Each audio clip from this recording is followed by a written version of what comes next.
What's going on, guys? Welcome back to another episode of the vlog.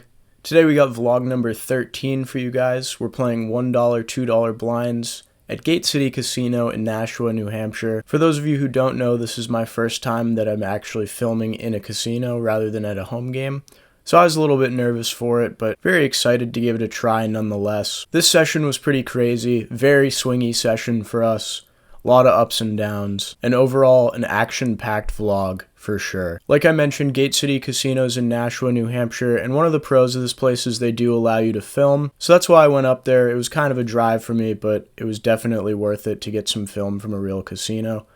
The action up there was great, and it was a really good poker room, so I'm happy that I got the chance to go play up there, and I'll definitely be back. On this particular day, they were running $300 high hands every 20 minutes, which is quite the promo, so obviously some good value to be gotten in that as well. We made the drive up there, we bought into the 1-2 game for the max, and we played some really large pots. So without further ado, let's get into it.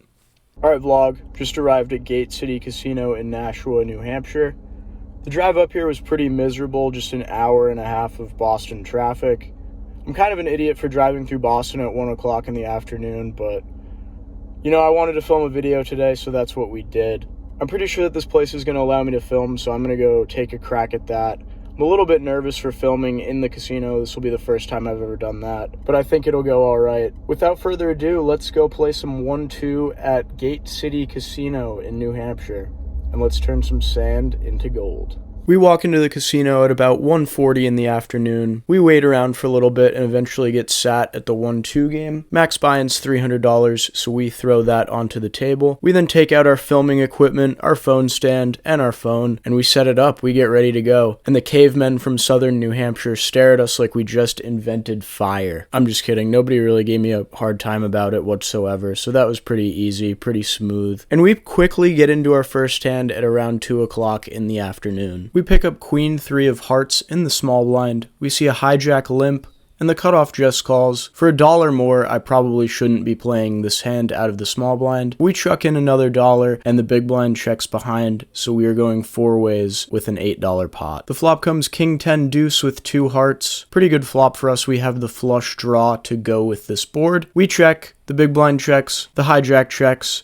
and the cutoff bets $7 here, about a pot-sized bet once you remove the rake. We're not folding our flush draw. We call the 7, as does the big blind, and the hijack gets out of the way, so we're now 3 ways to a turn. The turn comes the 9 of hearts, so we bang off our flush here. We're not just going to lead into the pot, though. That seems a bit fishy to me. We check it on over, and it checks all the way around, so we're going to a river. The river pairs the board in the form of a 9, so obviously not a great card for our hand. However, I'm not too worried about boats. I think hands like kings and 10s would be raising pre-flop rather than just limping. So in terms of overall boat combos, it's really only 10-9, and then maybe king 9 or deuce 9 if they play that. I'm going to lead out here, try and get some value from 9x and then other like king x combos. We bet $25, the big blind folds, and the cutoff pretty quickly calls. We win the $80 pot and take down $45 in profit. This really wasn't that significant of a hand, but I felt like I should include it because it was our first win on the session.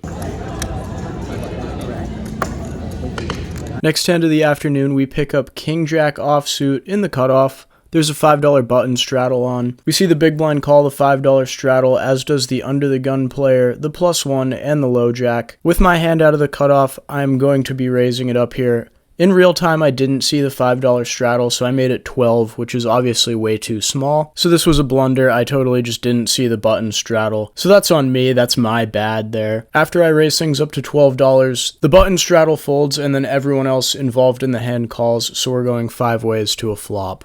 The flop comes 10-5-8 with 2 spades. I have no spade in my hand, and it just checks all the way around here. When it checks over to me and I'm in position, I don't really want to be stabbing going 5 ways here. I really don't think that accomplishes much, so we just check things back and play a turn. The turn comes the king of hearts, so we now have top pair. That's a pretty good card for us, I'd say. Once again, it checks all the way around to us, and we put in a bet of $25. We see the big blind call, and everyone else folds, so we're heads up to a river. The river comes the 5 of clubs, so it doesn't really change anything. The spades missed, so any sort of spade draw is now incomplete and did not get there, so that's good for us as well. And the big blind player now leads for $50. A little bit about this player: I have seen him bluff a few times. He's a little bit splashy, getting involved in quite a few hands, so I don't really believe this bet all too much. We are kind of weak in the sense that if we had a really nutted hand, we would be betting the flop going 5 ways, so I can see why he's trying to put some pressure on our range of hands right now. But then again, his story really doesn't make that much sense. He could just have some sort of random 2-pair or random 5x, I guess, but we're just going to put in the call here for $50.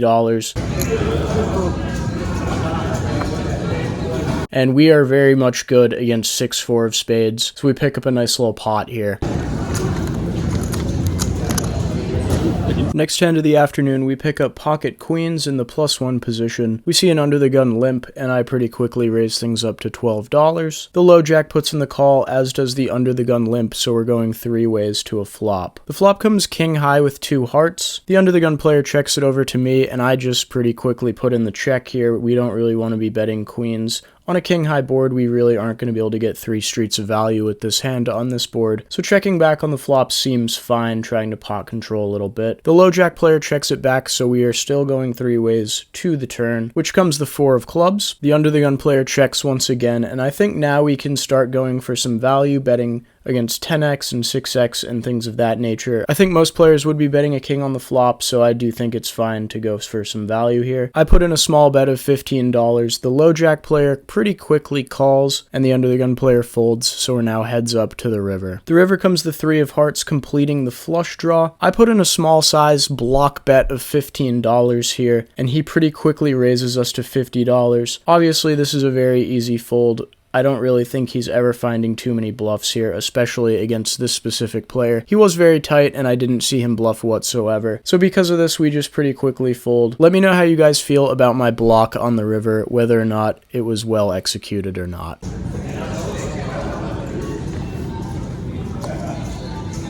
Next hand of the day, we pick up 7-2 offsuit and throw it into the muck. I'm actually really disgusted with myself here. I should totally be playing this hand. The dealer even flips me off. He's upset as well. He wanted me to blast off with it. I'm just letting everybody down today. A few minutes later, we pick up pocket kings. We see an under the gun limp followed by a +1 raise to $15. It folds to me in the small blind, and obviously I'm going to be 3-betting pocket kings here. We make it $60 to go. The under the gun limper folds, and the +1 player snap calls our 3-bet, so we're going heads up to the flop. The flop comes jack high with 2 clubs. He's got a pot size bet behind, so I move all in here for the last 120-ish. All in. He pretty quickly folds, and we take down the pot. Pretty good pickup here. I'm glad that we at least got the pre-flop value out of him. Maybe I should just be betting like 20% in this spot here and then jamming all turns regardless. But I like my play. I think he'll still call with plenty of hands that we're beating, obviously. On to the next hand. We're gonna be big blind here. Looks like we got a straddle here. That's right, we throw the $5 straddle on, and we get awarded nicely for this maneuver here. We pick up pocket jacks. Beautiful hand to see, especially when we put the $5 straddle on. We see a hijack, cutoff, small blind, and big blind limp. And when it gets over to us, we pretty quickly squeeze things up to $35. We certainly don't want to go 5 ways with pocket jacks. We want to put some money in now and build this pot as much as possible with our premium holding. After we raise, the cutoff calls, as does the big blind, and we are going 3 ways to a flop. Let's gamble. The flop comes queen 10-4, rainbow board. Both of our opponents here are very, very short. The cutoff player only has about $12 back, and the big blind player's got about 50 or 60, I'd say. I'm not exactly sure how much he had. It looks like about $60 though. Obviously, I really only have one move here, and I'm pretty much pot committed against both players. So that being said, we just open rip it once it's checked to us on the flop. All in? My guy's all in. We got a call. The cutoff snap calls our $12, and the big blind eventually mucks his hand. We flip over our hand pocket jacks, and he shows us king 4 offsuit, so he called $35 pre-flop with just that, and we are good against that hand. We hold on this run out. Yeah, really just quite the hand, honestly. Sort of just baffled by this one. 6 minutes later, we pick up another premium hand. We pick up pocket queens in the cutoff. We're actually running so pure right now, picking up all kinds of premium hands, and it's an awesome sight to see. There's the button straddle on to $5. The big blind limps the button straddle, and we also see 2 middle position limps to go as well. It gets over to me in the cutoff, and I raise things up to $25. We see a fold out of the button player, and eventually the big blind now limp jams for about $80. 2 more folds from the middle position limpers. It gets back over to me, and I'm certainly not folding queens here. We flick in the call. He shows us ace-9 offsuit, and we hold to pick up this $176 pot. Slight caveat to this one, we did drill the queen on the flop, and if we made a full house in this hand, we would have picked up a $300 high hand to go with it, which would have been super nice. Unfortunately, we couldn't get there, but nonetheless, we still won the pot. Really good hand for us. About an hour into the session, we're sitting on about $600, maybe a little bit under that, but nonetheless, we are cooking with fire right now as we have doubled up our $300 buy-in. This next hand comes a few minutes later at 3:24 in the afternoon, and it's an interesting one. We pick up King Jack of Hearts in the cutoff. There's a button straddle out there, and the small blind immediately raises to $20. The hijack puts in the call, and when it gets over to me in the cutoff, I'm deciding between calling and 3-betting here, and ultimately I decide to 3-bet to $65. The button folds, and it gets back over to the small blind, and he rips his stack in there for $245. Obviously, this is a pretty straightforward fold for us. This guy is repping immense strength here, so we really should not be calling off our stack here with King Jack. Only reason I threw this one into the vlog was to ask you guys, what would you do in this spot? Would you just call the $20 raise, or would you 3-bet? I did put this one into a solver after the fact, and the solver is pretty much undecided between call and 3-bet. It's about a 50-50 mix. But that being said, this is live poker, so I think the small blind raise to $20 is going to be stronger than a GTO raise from an under the gun position. So maybe this is just a horrible punt. I do like playing 3-bet fold out of the cutoff, playing more in position, but I think this is the wrong hand to do that with. I think we should be a little bit more polar, 3-betting some worse hands, and then obviously all of our nutted hands. I think King Jack suited has a good amount of equity going post flop, and when we get 4-bet ripped on, it really sucks having to fold out our equity here. So maybe it was a punt, but let me know what you guys think in the comments below. Alright, apologies for these next 2 hands, but unfortunately my phone died in the process of filming, so I didn't get these, but I took notes on them. I know you guys hate this hand replayer, and honestly I do too. It certainly doesn't look great, but bear with me here. This next hand we pick up pocket 2s in the big blind. We see an under the gun raise to 7. The small blind calls, and I flick in $5 more to see a flop with pocket 2s. Let's go set mining. The flop comes ace-jack-9 two-tone board. Not a great flop for us, gonna favor the under the gun range quite a bit. Both myself and the small blind check it on over to the under the gun player, and he takes a stab at this one for $15. Obviously, he's gonna be betting a lot on this board with his entire range. So when the small blind folds, I don't think I'm ready to give up on this hand just yet. I put in the call, could be a bit loose, but we're going to a turn. The turn comes the queen of clubs, and I'm pretty much ready to be done with this hand. Another high card that's obviously good for the under the gun range. I will have more flushes than he will, but he's still going to have all the sets and the majority of the 2 pairs that I can't have. So I check it over once again, and he checks back, so I'm sort of surprised to see this. This makes me think that he's not very strong or not super comfortable with a middling pair or something of that nature. We're going to go to a river, which comes the king of spades, and at this point in time I'm pretty much convinced that he just has a weak ace or something like that. This board ran out very poorly for any ace-x holding, and he's not going to feel super comfortable calling a large bet here, so that's exactly what we do. We turn our pocket 2s into a bluff. I really don't hate this bluff. I think it's pretty good, honestly, but let me know what you guys think in the comments below. I bet $55 just over pot sized. He thinks about it for a bit, and he seems very skeptical. He eventually puts in the call,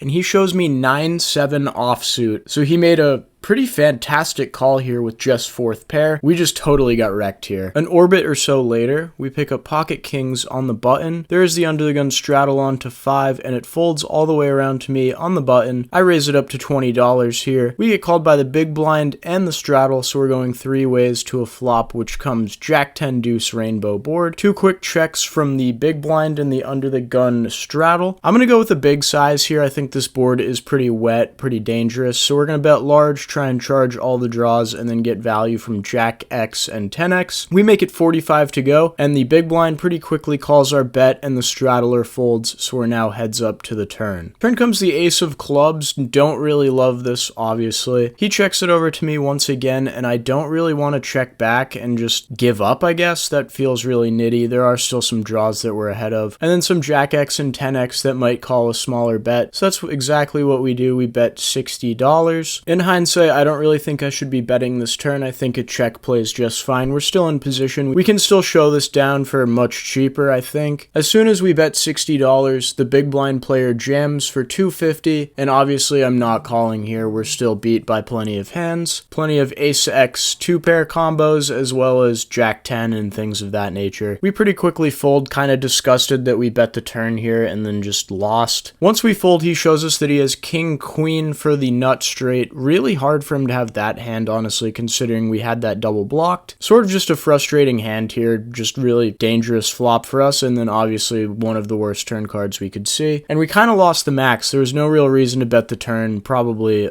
overplay on our behalf. But yeah, big loss for us, pretty frustrating. Alright, we got the cameras back on now. We pick up ace-queen offsuit on the button. We see an under the gun raise to 12, followed by a +1 and a cutoff call. Gets over to me, and I'm obviously squeezing this hand up. We make it $50 to go. I think I should maybe even go bigger than this, with all the dead money, plus people in live poker love to call. So maybe I should make it like $60 or $65. But we make it 50, which I think is fine, maybe not optimal. After we squeeze things on up to $50, the under the gun player calls, as does the +1 player.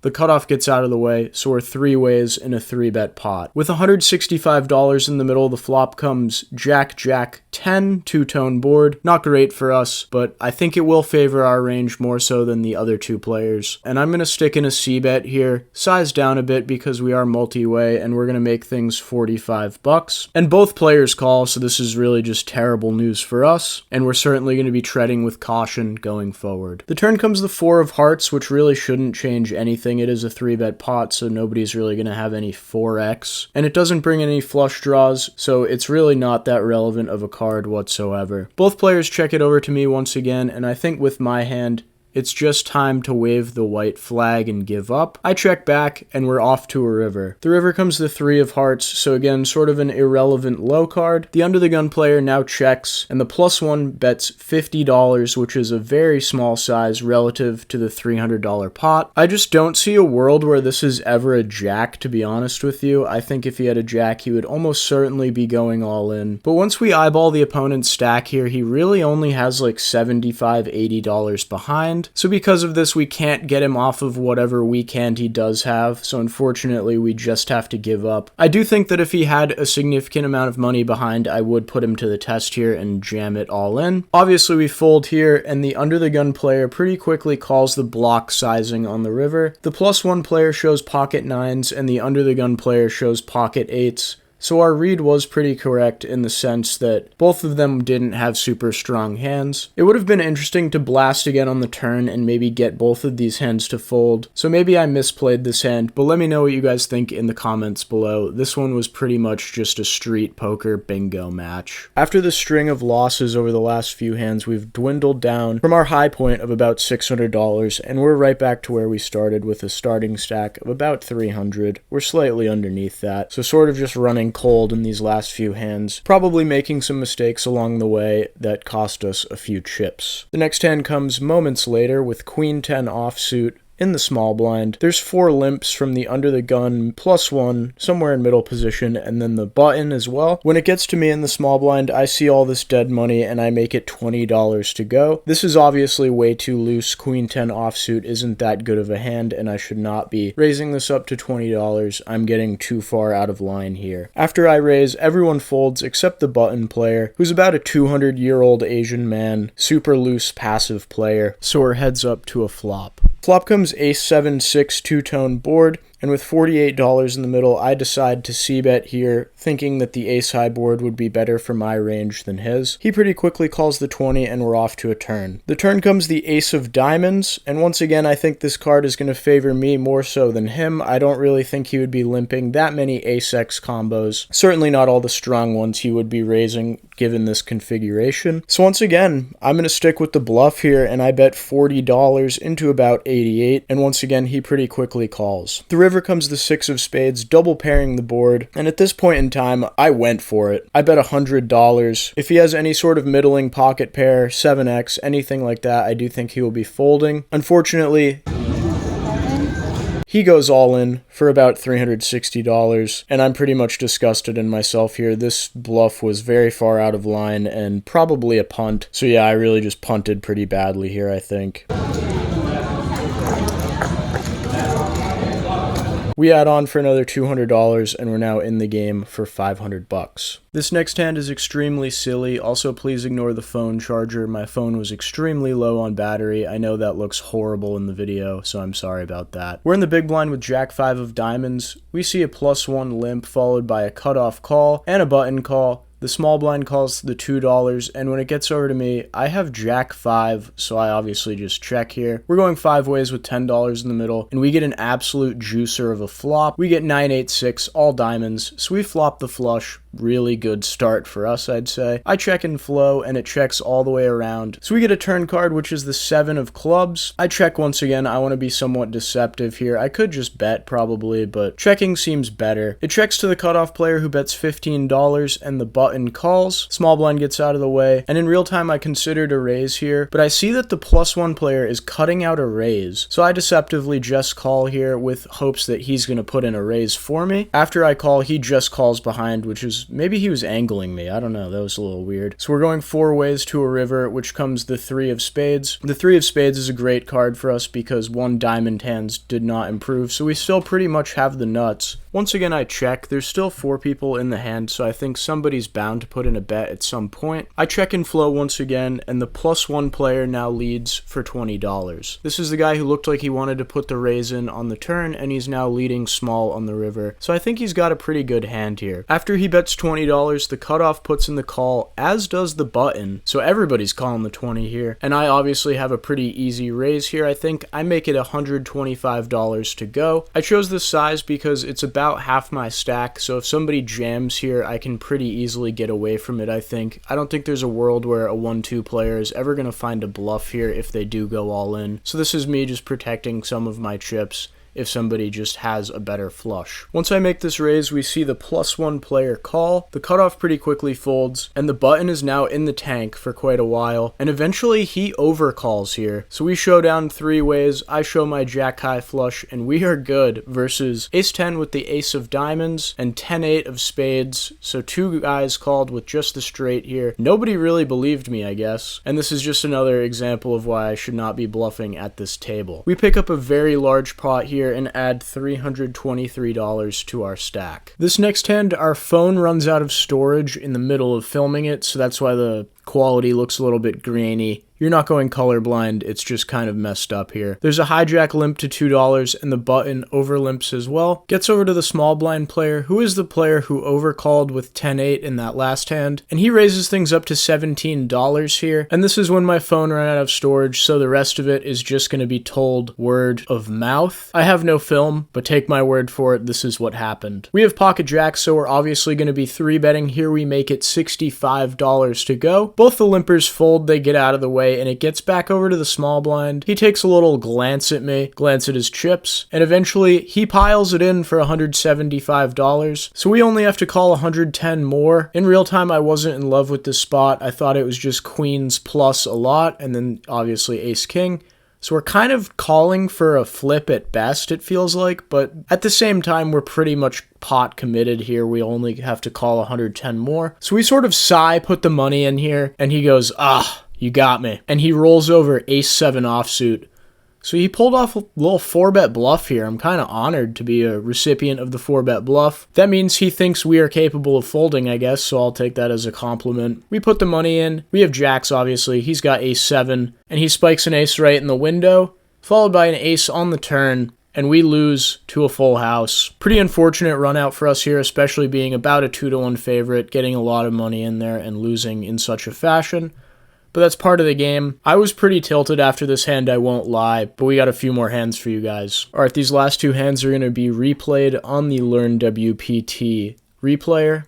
Once again, I ran out of storage on my phone, so I'm sorry about that. We pick up Ace-Jack of Hearts in the cutoff and raise things up to $15 here. We get a call out of the small blind and the big blind gets out of the way, so we're heads up to a flop of Ace-10-4 two-tone with 2 clubs. Small blind checks it over to us, and I think we need to be betting a lot on this board with our range. So we bet 20 bucks, and he calls. The turn comes the King of Diamonds, so certainly an interesting one. Hands like Queen-Jack improve. Hands like King-10 improve, I guess. But for the most part, this card should favor our range. I'm pretty sure it's another high card, so that works in our favor. He checks it over once again, and I feel like the most common type of hand he's going to have here is just going to be a flush draw or a straight draw or something like that. So we need some protection against those hands. We go ahead and bet $40, and he pretty much snap min clicks us here to 80 bucks. Don't really know what to make of this, but I don't really want to fold my top pair just yet. Maybe I should, although I'm unsure. We call the min click and we're off to a river. The river comes in and it completes the flush. Pretty bad card for our specific hand, and probably for our range as well. He now checks it over to us, which I really thought was strange. I didn't really know what to make of this, but there's really no value to be gotten here at all. So we just check right back and we lose to King 4, so what are you going to do about that? Another frustrating hand in the books. And the final hand of the night comes about an hour later. We've played a few single raised pots, but really nothing too significant.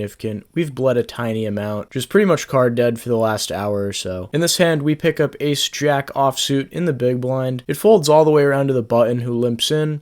Small blind calls the limp, and I make it $20. Sizing up here because we are out of position. The button pretty quickly calls our $20, as does the small blind, so we're going 3 ways to a flop. The flop comes King 8-7. Two-tone once again. We have the ace of clubs this time. Small blind checks in flow, and we take a stab at this one. We make it 20 bucks. The button gets out of the way, and the small blind calls our bet, so we are going heads up to the turn. The turn comes the 10 of clubs, and we pick up quite a bit of equity here. We now have the nut flush draw, as well as a gut shot. So a pretty good turn for us, I'd say.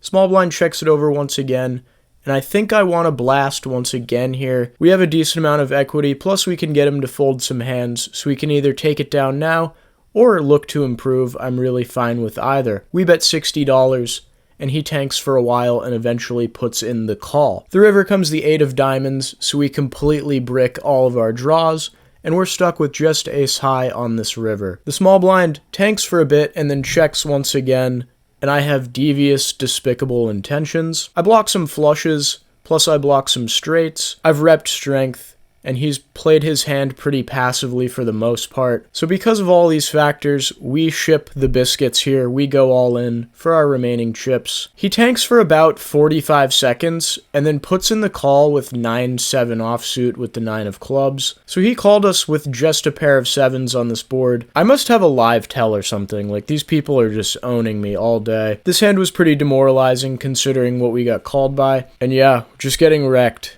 After this hand, we pack up our belongings and head to the parking lot. Alright, vlog, so after that Jack-Jack hand, we obviously did not win that one. We lost to Ace-7 offsuit against Jacks, all in pre-flop for 175 bucks, so that's always fun and good.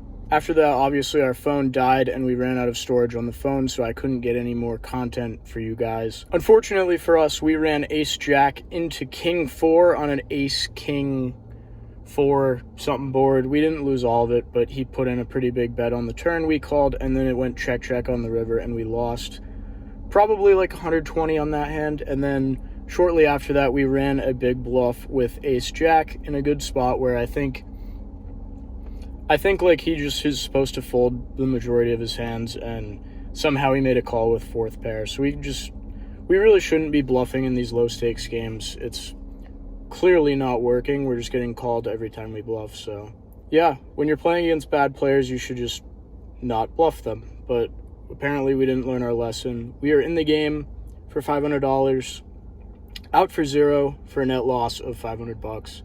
Pretty frustrating one, especially considering the fact that we were up probably about $300 at the high point in the session, and then we just blew it all. But that's the beauty of the game. That's why there's billboards on the highway that say gamble responsibly. And I guess we didn't do that today. We lost big. If you enjoyed the content, make sure to like and subscribe. And until next time, Dookie Bets.